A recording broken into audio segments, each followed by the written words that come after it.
Welcome दोस्तों, स्वागत है आपका अपने यूट्यूब चैनल वॉकिंग माउंटेन्स में।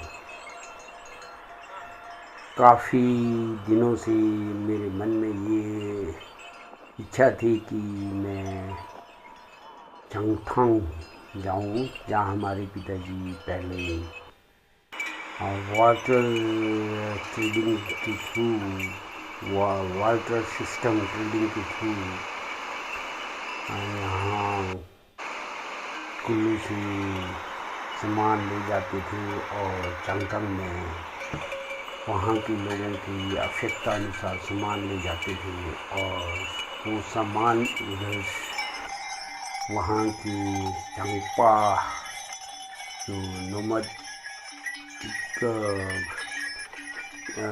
ट्राइबल्स होते हैं उनको देते थे और वहाँ से ऊन पशम वगैरह लाते थे। और ये ट्रेड पूरा 60 दिनों का होता था, जर्नी आना जाना, जो लगभग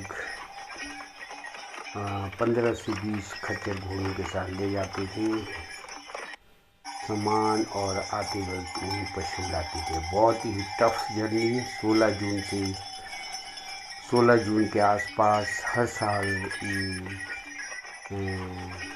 जर्नी शुरू होती थी कुल्लू से और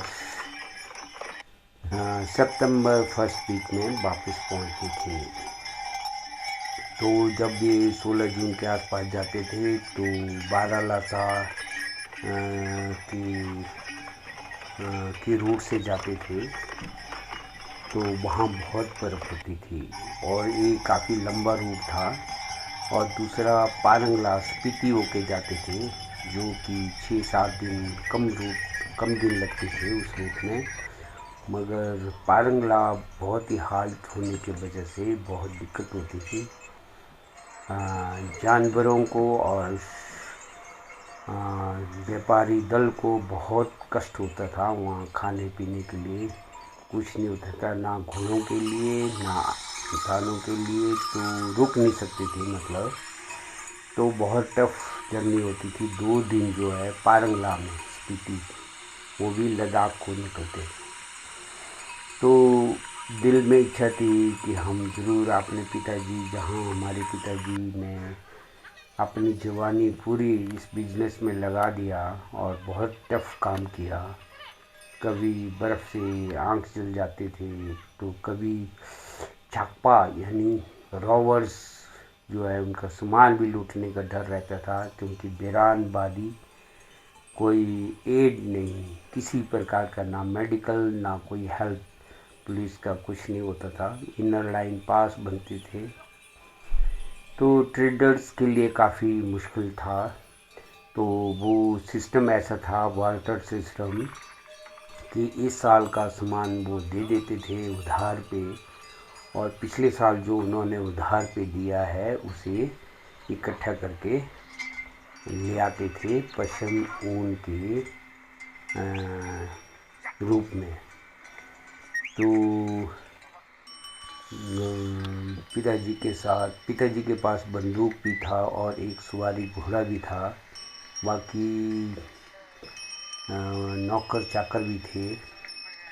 तो इस तरह उन्होंने काफ़ी साल जो है बिजनेस किया।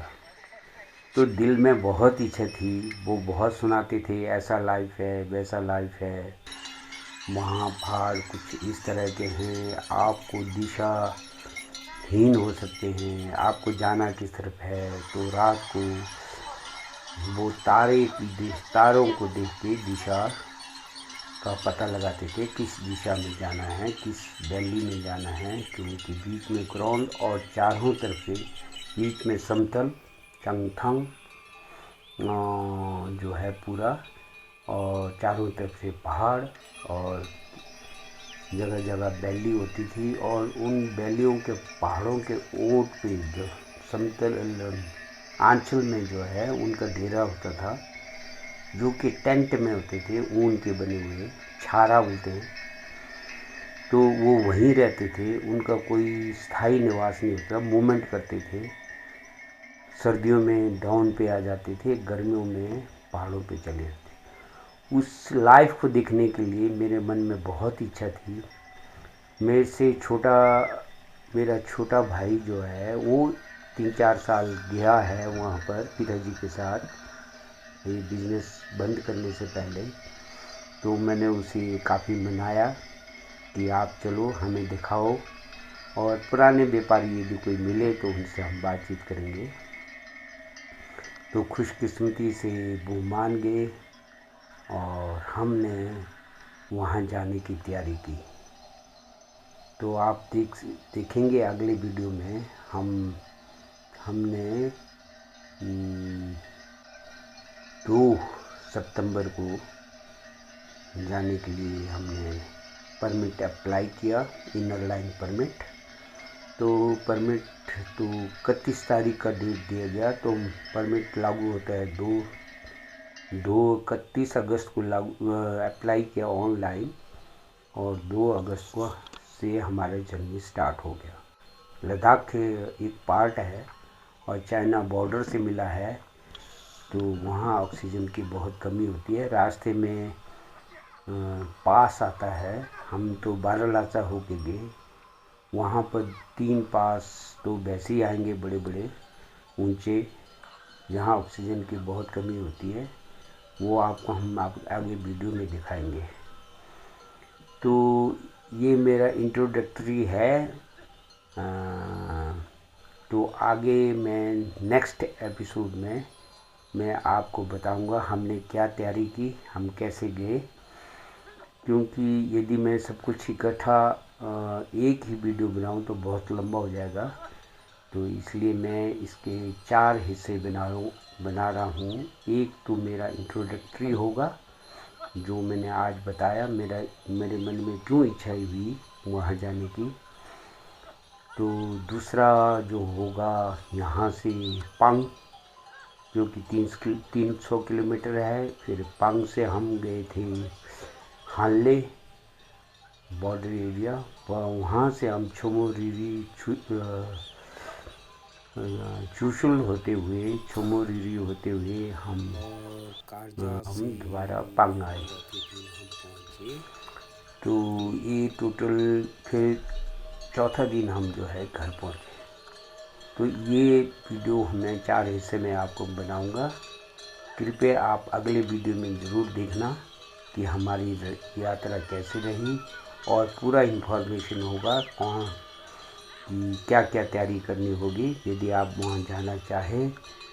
तो दोस्तों इंतज़ार कीजिए मेरे अगले वीडियो का, और देखते रहें और सब्सक्राइब करें, लाइक करें walk in mountains YouTube channel को। नमस्ते, धन्यवाद।